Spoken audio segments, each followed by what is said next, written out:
Hey Meeple people, and on today's vlog, we're going to be looking at Pebble Rock Delivery Service by Skybound Tabletop. Let's get to it!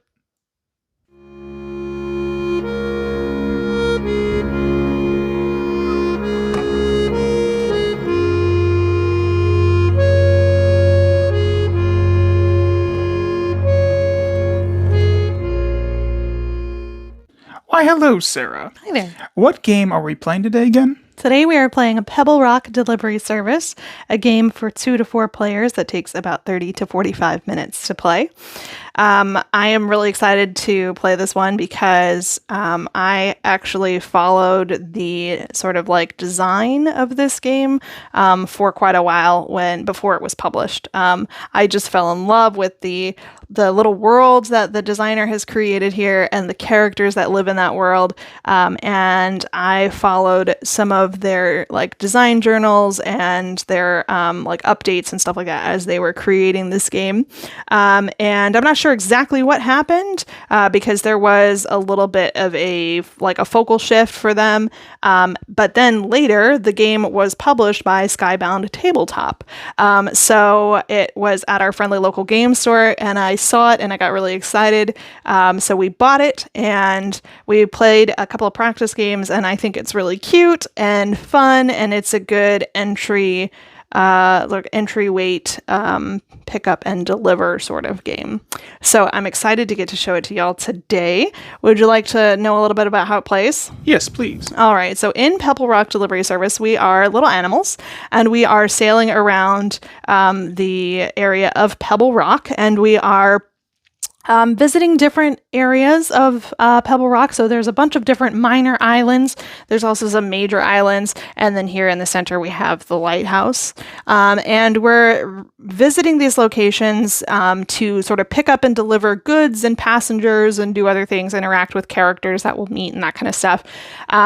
It's all to get points. At the end of the game, whoever has the most points wins. So the game will end after 10 rounds. And at that point, we'll add up all of our points. You get points from completed deliveries that you've made. You also get points from fish that you can collect throughout the game.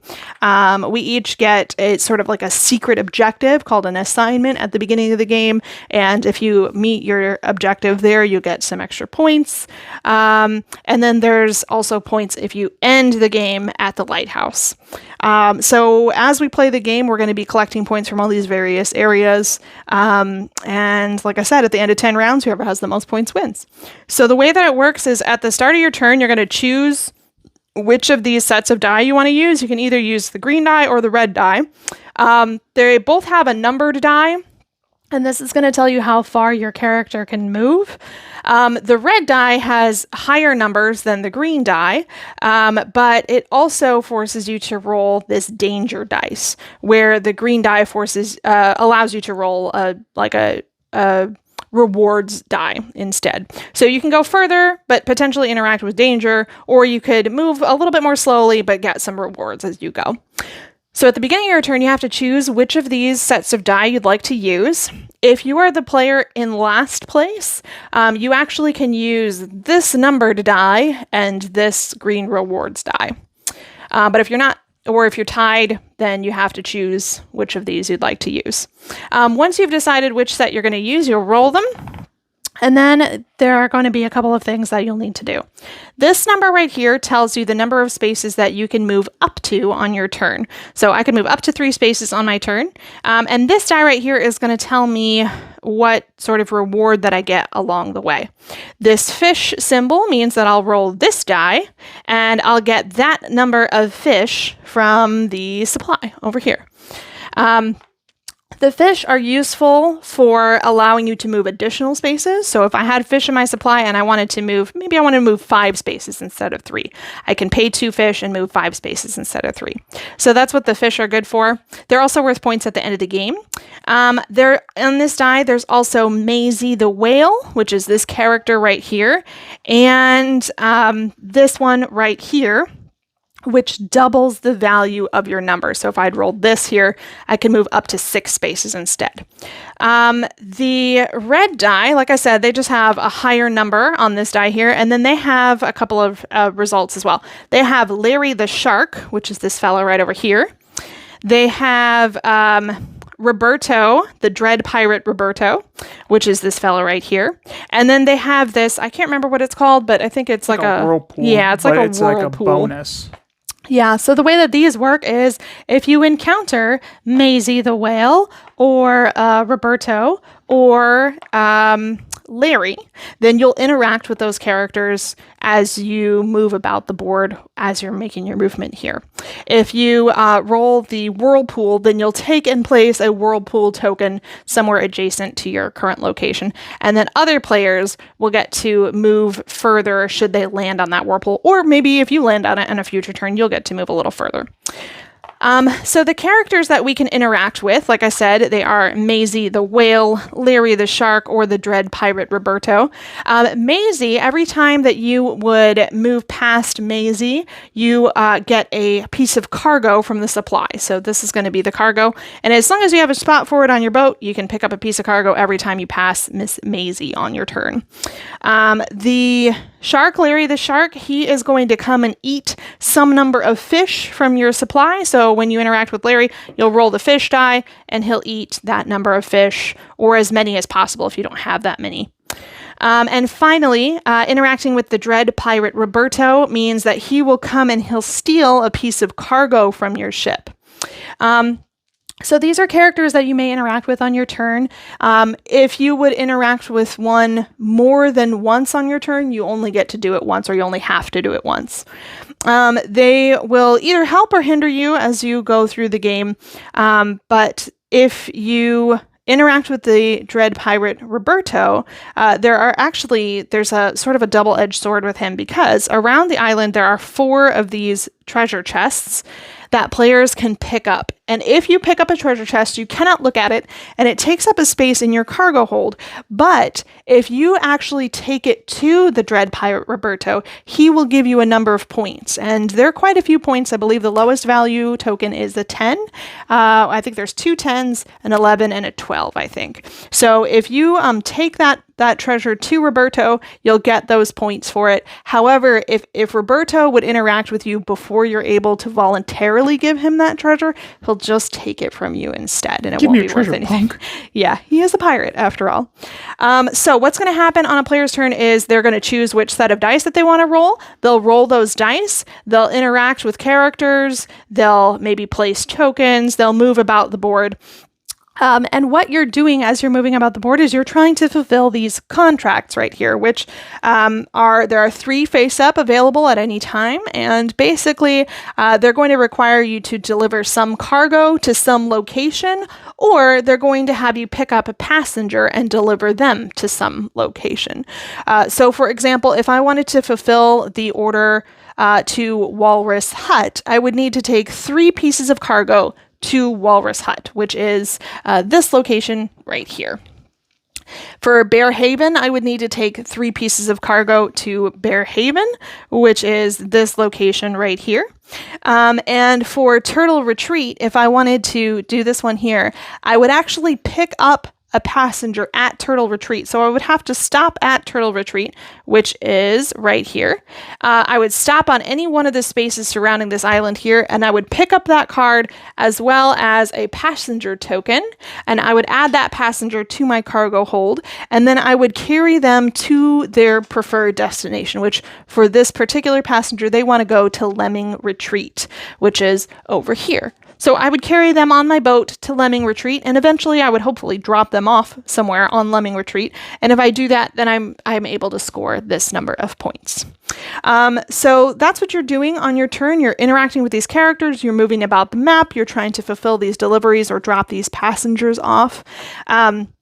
And as you go throughout the game, you'll be scoring points for all of those things. You'll also score points at the end of the game for every completed set of cards that you have completed. So there are 4 colors in the game. There are red, yellow, blue, and green cards. Some cards count as 2 colors, like this one here could be yellow or green. You choose when you are scoring at the end of the game which one you want it to be. But for every complete set of 1 each, red, yellow, green, blue, you'll get an extra 5 points.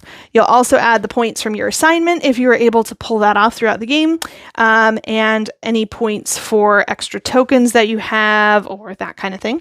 And whoever has the most points wins.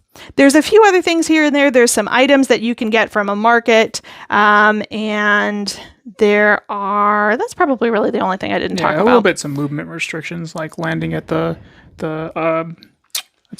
lighthouse. Like you have to land there to get the bonuses. You can't keep moving. Yeah. So there's a few locations on the map where if you end your movement on them, you get to do special things. Like Nick is talking about the lighthouse here. There are 4 spaces around the lighthouse. If you end your turn on any one of those spaces, you can completely refill your cargo hold. So you get 4 pieces of cargo that you get to put on your boat. There are also 2 other types of spaces that you might end your turn on in the game. It's these market spaces right here and these fish spaces right here. We already talked about the fish die. Well, this is another way that you can roll the fish die. And then the market spaces, they allow you, if you end your turn on a market space, to simply take an item from the marketplace. Some of them are one-time use items, some of them last the whole game, but essentially they're going to be items that will help you along your journey. So that's pretty much everything you need to know about Pebble Rock Delivery Service. Should we give it a try? Yeah, let's go ahead and jump in. So we'll come back to you guys mid-game of this very cool, very intense table presence that this has. And yeah, all right. See you in a sec.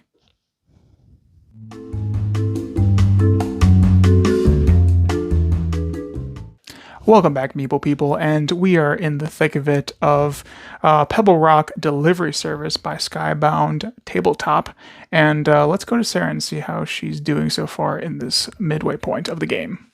So how you doing? How's it going? So I have 33 points right now. Nick has 34. Dun, dun, dun. It is my turn next, though, so we shall see. I feel okay. I'll just be frank. I normally wouldn't say this in the middle of a game, but I have completed my secret objective or my assignment. So that one is in the bag for sure. That'll be worth some extra points.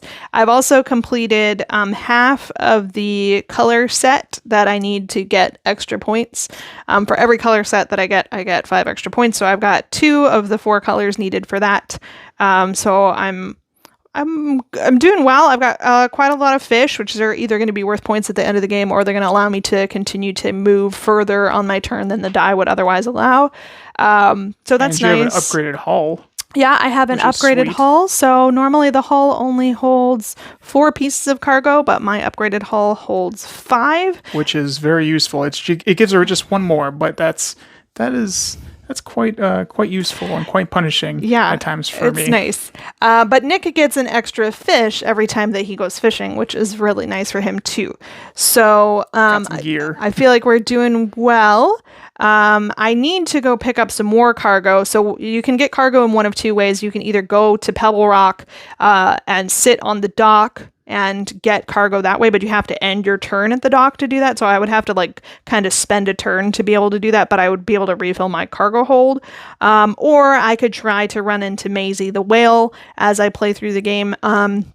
But when I do that, she only gives me 1 piece of cargo, which is nice. I appreciate that. But for me to be able to fulfill orders, I need a lot of cargo. So I think what I'm going to be doing next is probably heading back to Pebble Rock to attempt to get some more cargo. And yeah, so I think that's kind of the plan. How are you doing, Nick? What do you think? I think I'm doing all right. I got 3 out of the 4 colors. I have not completed my assignment yet. I'm on my way, but very slowly. And I got a good bit of fish, which is good. And I have a couple things for some items. I got my fishing gear, which allows me to get an extra fish every time I go fishing. regardless of whatever I roll. And my lucky shell, which I haven't used yet, it's something I can discard to re-roll dice that I have for my turn, which is very helpful. But yeah, I think I'm doing all right. I don't like being just one ahead. I need to be more ahead. But every time Sarah or myself are behind, that's technically last place, so we can go use the speedy dice combination, which is very beneficial and I think helps keeps from a runaway player problem, which is good. But I just loving the table presence. This is one heck of a game. It's so cute. I'm like backed up against my my game room wall trying to get it all in there. It does take up a lot of room. And it's definitely got that sort of like, that toy feel to it. I think, a lot of this stuff isn't really necessary. All of these little cutouts right here, we need some cutouts, like the character cutouts, and some are helpful, like the pelicans. They indicate which delivery islands or locations that you need to be kind of looking for. But some of these are just purely aesthetic. So all the ones along the outside edge here that sort of indicate, like this is Bunny Isle, so on this piece there's a bunch of bunnies. This is Bear Haven, so there's some bears on this one. Parrot Isle has parrots on it, and so on. And those are simply just for aesthetics. So it's got a cute little table presence that's a little on the unnecessary side, but I think it adds to the attractiveness of the tabletop presentation here. Definitely. I think everything is kind of big and oversized because it is like a family friendly game. So all of the spaces on the board are spaced out much bigger than necessary. I kind of like, because yeah, it's nice. It's nice to have a little bit of extra room. It does take up a lot more room than I feel like it needs to. But it is an attractive game, and I think if you're playing with younger kids, it would definitely be a useful thing to have it be a little bit bigger. Definitely. So, do you want to go ahead and get back into this? Yeah, let's do it. And redeem yourself by defeat from before? I put that out of my memory. Oh, did you? No, you didn't. All right. Well, we're gonna go ahead and get back into Pebble Rock Delivery Service by Skybound Tabletop. So, see y'all in a sec.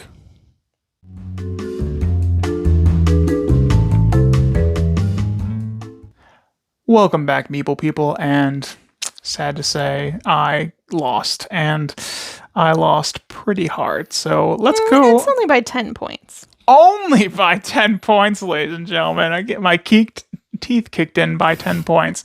Okay, well, Sarah, what did you think of Pebble Rock Delivery Service by Skybound Tabletop? I think it is really cute. I think it is a nice, smooth introduction to very lightweight pick up and deliver. I think that, they're aiming for ages 8+, it says on the box.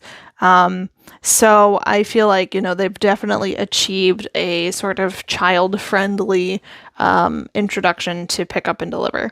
It plays pretty quickly. The box time, again, is 30 to 45 minutes. And I would say that's probably accurate for, if it's not your first time playing. I'd say that's probably an accurate time. It's pretty simple. It's easy to remember what you're attempting to do, what you need to do on your turn, that kind of stuff. There's not a ton of strategy, so there's not a lot to keep up with. So it's easy to keep track of everything that you should be doing mechanically and, throughout the game and that kind of stuff. So that's nice. It has enough, it has enough going on to where it at least held my attention for a couple of games. The marketplaces are really easy. There's not a lot of complex things going on there. The way you get the market items is just by landing on a market space and you just get a free item. So if you end your turn on one of those spaces and you get an item, then you just have spots in your boat where you can put the item, and that's that. You don't have to pay for the items or anything like that. So I think that it's pretty simple to understand what you're supposed to do and how you're supposed to do that. And I think that it's really cute. It is a little simplistic, but it's nice to have an entry level or a sort of like a juvenile version of a nice pick up and deliver game. That being said, I do love the table presence for the most part, but it is a little bit visually cluttered. They provide these pelican pieces, which you can put on the islands where the deliveries need to be made. So there's always 3 different islands where deliveries need to be made, and they give you these 3 pelicans that you can put on those islands, and it's supposed to help you to be able to like quickly look out at the map and see kind of like where you're supposed to be going. But there's so much other stuff going on that they're not always like the easiest things to spot right away. And while it's super cute to have all of these extra things, it does add to the setup, the teardown, the visual sort of mess that's here. It's a cute mess, but it's definitely like a little bit to wade through visually. So I think while I enjoy the cutesy sort of table presence, and I think kids would really like it because it does have like a toy feel to it. For me personally, it was just a little bit too busy visually, especially because if you just look at just the map, there's kind of a lot going on the map as well. And then you add these 3D elements and it can be a little bit much to try to take in visually. But that aside, it is really cute. The gameplay, I think, is fun for a simple pick up and deliver game, or sort of like an entry level pick up and deliver game. There's plenty of everything. They give you plenty of cards, plenty of tokens. So I think that if you have sort of non-gamer friends, or if you have children that you're playing with this, you will get a lot of replay out of this. As long as you're willing to play this more than a few times. I don't think that I would want to do that just because it is a little simple. But I think it's fun and cute, and I'm glad we got to try it. What do you think, Nick? Yeah. So I definitely agree with the simplicity of the game, and it's kind of like an entry level or for children. Not like, like this says, ain't up. And I kind of liked the table presence of all the stuff, but it is a little cluttery at times, and trying to find your ship with all the other standees that are happening within the game. But it was easy. Again, couple times playing it, yeah. Too many more times, like repeat on repeat. Not really, but if this was a game that I would definitely this is a game I would definitely recommend if you're trying to get some youth or someone that hasn't played too many board games and you want to kind of ease someone into it. This is definitely one of those games where I would be like, yeah, this would be a good one. Skybound did a great job with making an entry level pick up and deliver game. So, Sarah, do you have anything else to add to our experience? Not much. I think, like I mentioned previously, there's plenty of everything, plenty of tokens, plenty of cards. You're not going to see the same cards, very often. And everything is nice quality. All of the cardboard chits are nice thickness. The player aids, like the boards where you have your boat and everything, like your sort of player dashboard, they're nice. Like I said, they give you tons of these kinds of things that weren't strictly necessary. And if you do like the cutesy table presence, those definitely add to that. So they were very generous, I think, with everything. And it only costs, at our friendly local game store, it was only $25, which is kind of on the lower end for board games. So for all this, for $25, I think was a good deal, especially because the game itself is a fairly solid game, especially if you're playing with those, new players or younger players. So I think it was definitely good value for the cost. Cool. Yeah. All right. And I'll try to have this video up on Monday because a week from recording today, we're going to be at PAX Unplugged, and just as attendees, while I'll be running around. I'm so excited. Doing Meeples on the Ground stuff, but Sarah will be able to just enjoy the convention. I haven't gotten to just go to a convention just for fun without having like any responsibilities or having to work part of it or all of it or that kind of thing in probably 4 or 5 years, I guess. And while I've gotten to go to lots of conventions for work, which has been really, really cool, I've always had to work them. And I've only gotten to go to a few conventions just for fun. So I'm really excited about getting to go to PAX Unplugged and not have any kind of responsibilities there. I'm just going to go and have fun and be like a regular attendee. And it's going to be a weird alien concept for me. But I'm really excited to get to just enjoy and experience the convention without having any responsibilities there. Very cool. Well, we thank you all for joining us on this adventure with Pebble Rock Delivery Service, and we'll see you all next time. Toodles!